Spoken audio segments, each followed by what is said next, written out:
Hello, I'm Tan, 30 years old, living alone in an 8 square meter rented room in Vietnam. Today, I want to be honest with you about something I've been running from for a long time. I have been unemployed for nearly 8 months. The sudden pressure of money, family burdens, and the suffocating cost of the city broke me, causing a severe psychological crisis. For months, I was terrified of the outside world, locking myself inside these 4 narrow walls to escape reality. How can I overcome all of this with no money in hand, a wounded heart, and overwhelming loneliness? Today, I decided to turn on the camera and step outside to face my own fears. Taking the small trash bag out to the alley entrance is also a way for me to try to throw away the negative thoughts that have built up for so long. Being unemployed for a long time makes me feel so useless sometimes, like someone standing on the sidelines of this rushing society. But stepping out to the alley entrance today, I tell myself to learn to face it, starting again from the smallest things. I used to be afraid of crowds, afraid of catching the eyes of strangers, but today I forced myself to step out into the park. Watching the elderly training hard and the 2 old ladies cycling slowly along the sunny lakeshore, I see them so full of life. In the twilight of their lives, they are still healthy and optimistic. Looking back at myself at 30, I realize I need to learn to open my heart so that life can flow again instead of standing still in the dark forever.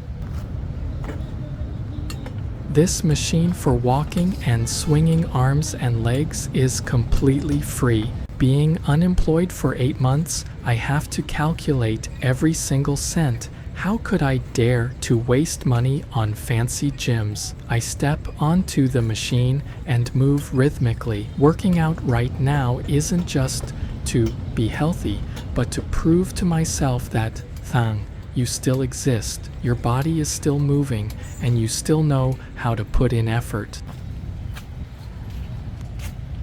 The lake in the morning looks very flat and beautiful from afar, reflecting the dawn light.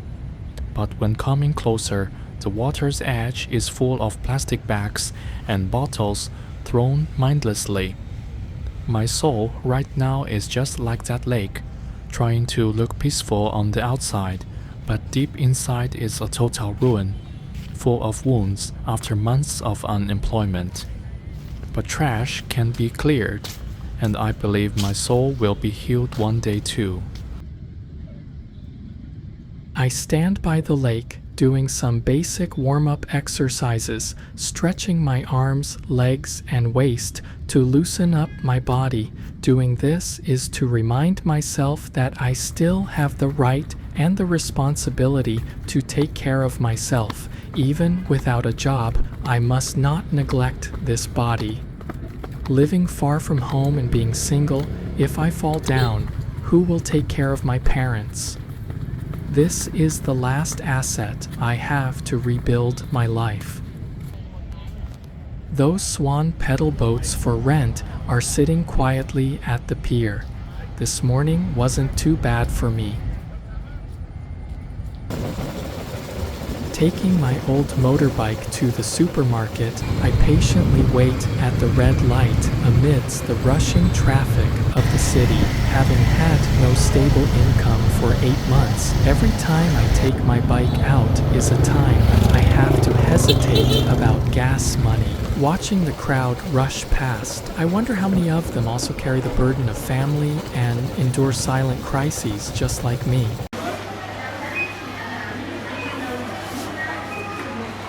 Walking into the supermarket, I pull a shopping cart and start walking through the aisles.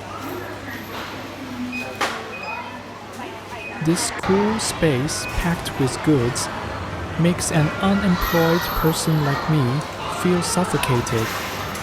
due to the pressure of spending. First, I go to the grain section and pick up a pack of glutinous rice. This pack costs $1.2 and I bought it so that I can occasionally cook sticky rice for breakfast to save money and stay full for a long time. Next, I pass by the frozen food section and grab 2 small sausages for 50 cents to change the flavor. Nearby, there is a large box of sausages that looks very delicious, but when I pick it up to check the price, it costs $4, which equals several days of my food budget, so I quietly put it back in its place.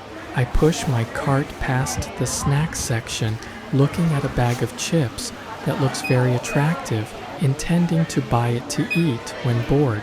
But then I put it down again. I have been unemployed for 8 months, and snacking right now is an unnecessary luxury.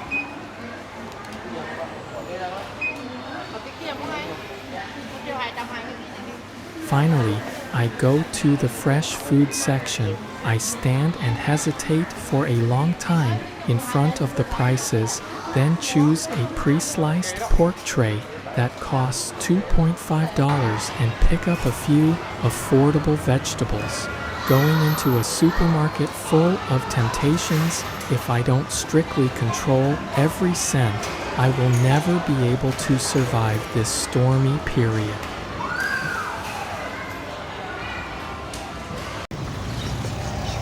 Step out of the supermarket with the shopping bag in hand. I pass by a public flower garden blooming beautifully.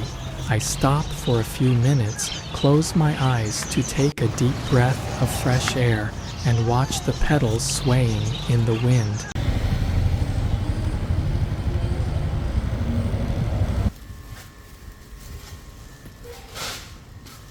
Back to the room. For 8 months, this room was where I imprisoned myself in fear, dead ends, and tears. But today, after bravely stepping out into the world and returning, I feel that these 4 walls are no longer a prison. It has become a peaceful place for me to recover my body and spirit. Cooking keeps me busy, leaving no time to sit around, overthink, and make myself suffer. I walk around the room, searching for the old rice cooker lying around in the corner. Next to the cabinet is the half-empty bag of rice that I have to pinch every grain of. I slowly measure out cups of rice into the pot. Standing in front of the rusty sink, I turn on the water and use my rough hands to wash the rice exactly 3 times. The sound of the rice grains scratching against each other, mixed with the running water, feels like it is trying to wash away the dust, and worries clogging my heart. Measuring just enough water by intuition, I wipe the bottom of the pot dry and plug it in.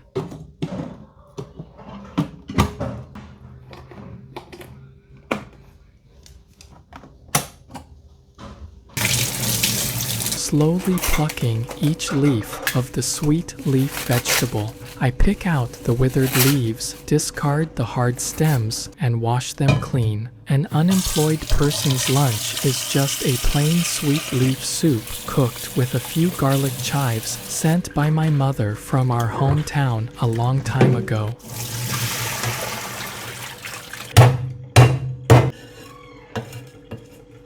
As soon as the oil is hot, I toss the chives in to fry. The smell of the sizzling chives rises up, rich and aromatic, filling this narrow space. That scent suddenly reminds me of my mother's smoky firewood kitchen in the past. Cooking alone is lonely and takes effort. But in this strange land, if I don't love myself, nobody else will.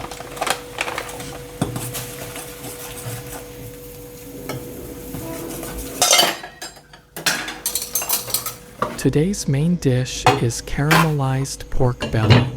The ingredients are very simple, just the pork tray from the supermarket, a few shallots, and green onions.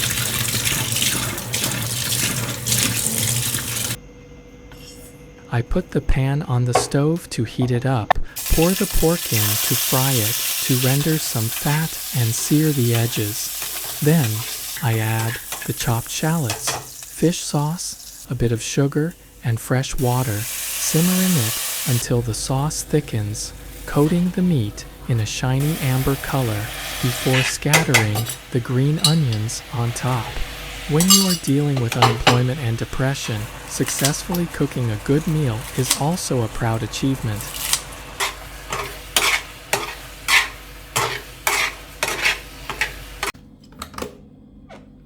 I scoop a bowl of hot rice, grab a few pieces of savory caramelized pork belly, and ladle a bowl of refreshing sweet leaf soup onto the small round table in the middle of the room. A meal for one, simple but fulfilling. The total cost is less than $1.5. I'm still alive, still eating, still breathing in this city. 8 months of unemployment. The pain and burdens are still there, but today I have started to see sparks of hope. Thank you for listening to this story full of hidden corners. What about you? How much does a simple meal cost in your city? Let me know in the comments. If you sympathize with my journey to overcome this crisis, please like and subscribe to give me more motivation. Tomorrow, I will try even harder. Goodbye.